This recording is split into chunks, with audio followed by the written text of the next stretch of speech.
সুপ্রিয় ইউজি এবং বিডিপি ছাত্রছাত্রী, এই যে 2024-এর লিখিত পরীক্ষা সেটা হাতে গোনা মাত্র কয়েকটা দিন।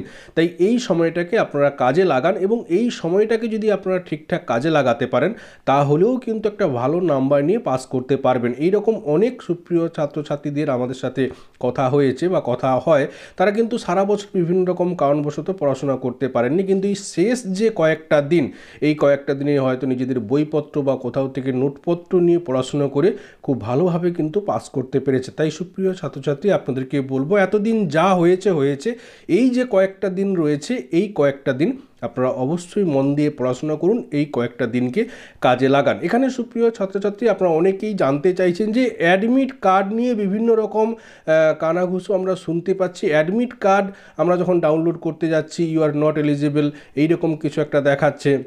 তাহলে অ্যাডমিট কার্ডটা কিভাবে কি হবে, বা আদতেও কি আমাদের অ্যাডমিট কার্ড ডাউনলোড শুরু হয়েছে? সুপ্রিয় ছাত্রছাত্রী, আপনাদেরকে জানিয়ে দিই, যারা থিওরি এক্সাম দেবেন আর্টস, সেক্ষেত্রে আপনাদের কিন্তু এই যে অ্যাডমিট কার্ড সেটা এখনও পর্যন্ত ডাউনলোডের প্রক্রিয়া শুরু হয়নি। যেটা হয়েছে সেটা যারা প্র্যাকটিক্যাল সায়েন্স সুপ্রিয় ছাত্রছাত্রী, যারা সেকেন্ড ফেজে প্র্যাকটিক্যাল দেবে তাদের অ্যাডমিট কার্ড ডাউনলোড শুরু হয়েছে।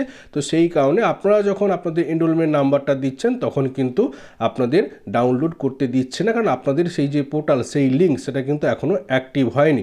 এবং ইউনিভার্সিটি থেকে যখন আপনাদের অ্যাডমিট কার্ড ডাউনলোড শুরু হবে, সেটা এই চ্যানেল থেকে আপনাদেরকে জানিয়ে দেওয়া হবে, এমনকি প্রসেসটাও দেখিয়ে দেওয়া হবে যে কিভাবে আপনারা আপনাদের যে হাতের মোবাইল, সেই মোবাইলের সাহায্যে আপনারা আপনাদের যে নিজেদের অ্যাডমিট কার্ড সেটা ডাউনলোড করতে পারবেন। এবার এই যে অ্যাডমিট কার্ড, এর কিন্তু কোনো রকম কোনো হার্ড কপি আপনারা আপনাদের যে নিজেদের যে কলেজ, সেই কলেজ থেকে পাবেন না। এই অ্যাডমিট কার্ড ডাউনলোড করে নেওয়ার পরে আপনাকে প্রিন্ট আউট করে নিজেকেই একটা হার্ড কপি করে নিতে হবে। এখানে আপনারা অনেকে প্রশ্ন করেন, এই অ্যাডমিট কার্ড আমরা কালার প্রিন্ট আউট করব নাকি ব্ল্যাক অ্যান্ড হোয়াইট করব, সেটা আপনার নিজস্ব ব্যক্তিগত ব্যাপার। এই নিয়ে ইউনিভার্সিটি কোনো রুলস রেগুলেশন নেই, কোনো ইনস্ট্রাকশান নেই যে কালার করতে হবে কি না ব্ল্যাক অ্যান্ড হোয়াইট করতে হবে। আপনি আপনার সুবিধা অনুযায়ী কালার করতে পারেন, ব্ল্যাক অ্যান্ড হোয়াইট করতে পারেন। এবার কালার করলে যেহেতু হয়তো একটু প্রাইস বেশি লাগবে মানে প্রিন্ট আউট করতে, তাই আপনারা ব্ল্যাক অ্যান্ড হোয়াইটটা করবেন, কোনো রকম কোনো অসুবিধে হবে না। একেবারে 200% আপনারা নিশ্চিন্তে ব্ল্যাক অ্যান্ড হোয়াইট আপনারা প্রিন্ট আউট করে নিয়ে ওটাকে হার্ড কপি করে নেবেন। এইবারে আপনারা পাশাপাশি জানতে চাইছেন, এর আগের ভিডিওগুলোতে আমরা আপনাদেরকে জানিয়েছি যে এখানে যে এক্সাম সেন্টার, আগের বছরে যে কলেজে এক্সাম সেন্টারটা হয়েছিল সেই কলেজটা কি চেঞ্জ হবে নাকি একই থাকবে। তো এক্ষেত্রে আপনাদেরকে জানানো হয়েছে 95% চান্স আছে বা হয়, যেটা সেটা হচ্ছে এক্সাম সেন্টার কিন্তু প্রত্যেক বছর পরিবর্তন হয়। পাশাপাশি আপনারা এই প্রশ্নটা করছেন যে আমার একটা এক্সাম সেন্টার, সেই একটা রুমে আমি প্রথম দিন পরীক্ষা দিতে বসলাম, সেই রুম কি দ্বিতীয় দিন আমি পাবো, সেই রুম কি দ্বিতীয় দিন পরিবর্তন হতে পারে নাকি হবে না। এক্ষেত্রে আপনাদেরকে জানিয়ে দিই, এটা কিন্তু এক্সাম সেন্টার পরিবর্তন যে হয় তার ঠিক বিপরীত। অর্থাৎ এক্সাম সেন্টার যেমন প্রত্যেক বছর পরিবর্তন হওয়ার চান্সটা বেশি, এই রুম পরিবর্তন হওয়ার কিন্তু চান্সটা কম। অর্থাৎ বিশেষ যদি কারণ থাকে সেক্ষেত্রে কিন্তু আপনি ধরুন প্রথম দিন 105 নম্বর রুমে আপনি একটা দুটো পেপারের পরীক্ষা দিলেন, পরের দিন কিন্তু ওই রুমেই পরীক্ষা হবে। তবে বিশেষ যদি কোনো কারণ থাকে ওই কলেজে, সেক্ষেত্রে হয়তো রুম পরিবর্তন হবে, নয়তো আপনার কিন্তু ওই রুমেই কিন্তু পরীক্ষা বাকি পেপারগুলো হবে। তবে যেটা পরিবর্তন হয় সেটা হচ্ছে মানে বেঞ্চের যে আপনার যে একটা সিট, যে একটা স্টিকার লাগানো থাকে না যে আপনার রোল নাম্বারটা কত, আপনি হয়তো ওই রুমের প্রথম দিন একটা 4 নম্বর বেঞ্চে বসলেন, এমনটা নয় যে পরের দিনও ওই সেম বেঞ্চ থাকবে, ওই রুম থাকতে পারে, সেক্ষেত্রে কিন্তু অন্য বেঞ্চ আপনাকে কিন্তু দেওয়া হতে পারে। এইভাবে কিন্তু জিনিসটা হবে।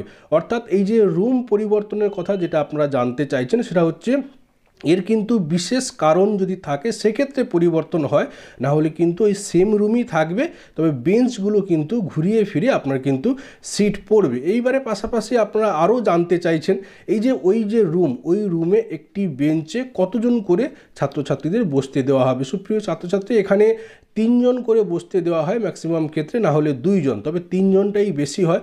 অর্থাৎ ধরুন ওই রুমে বাংলা অনার্স এবং ইতিহাস অনার্স সুপ্রিয় ছাত্রছাত্রীদের পরীক্ষা পড়েছে, সেক্ষেত্রে কী হবে, একটি বেঞ্চে হয়তো 2 সাইডে বাংলা অনার্স সুপ্রিয় ছাত্রছাত্রী, মধ্যিখানে হয়তো ইতিহাস অনার্স, নয়তো 2 সাইডে ইতিহাস অনার্স, মধ্যিখানে আপনার বাংলা অনার্স। এইভাবে কিন্তু একটি বেঞ্চে 3 জন সুপ্রিয় ছাত্রছাত্রীরা বসতে পারবে। এইভাবে কিন্তু যে সিটিং অ্যারেঞ্জমেন্টটা করা হয়। এই ছিল সুপ্রিয় ছাত্রছাত্রী আপনাদের কিছু প্রশ্নের উত্তর, এবং আগামীতে এই টার্ম এন্ড এক্সাম নিয়ে আমরা আরও কিছু গুরুত্বপূর্ণ বিষয়, খুঁটিনাটি বিষয় আপনাদেরকে পুঙ্খানুপুঙ্খভাবে জানাবো, যাতে আগামীতে চলার পথ আপনাদের আরও সুগম হয়ে ওঠে। আপনারা আগে থেকেই সব কিছু জেনে রাখতে পারেন এবং আপনাদের মনের মধ্যে সাহস নিয়ে আপনারা যাতে পরীক্ষা হলে যান, সেক্ষেত্রে কোনো রকম চিন্তা যাতে আপনাদের করতে না হয়, সেগুলো আমরা আগামীতে আমরা খুঁটিনাটি বিষয় আপনাদেরকে জানিয়ে দেব। আজকে এখানেই শেষ করছি। আপনারা প্রত্যেকে ভালো থাকুন, সুস্থ থাকুন। আপনাদের প্রত্যেকের সুস্থতা কামনা করি। ধন্যবাদ।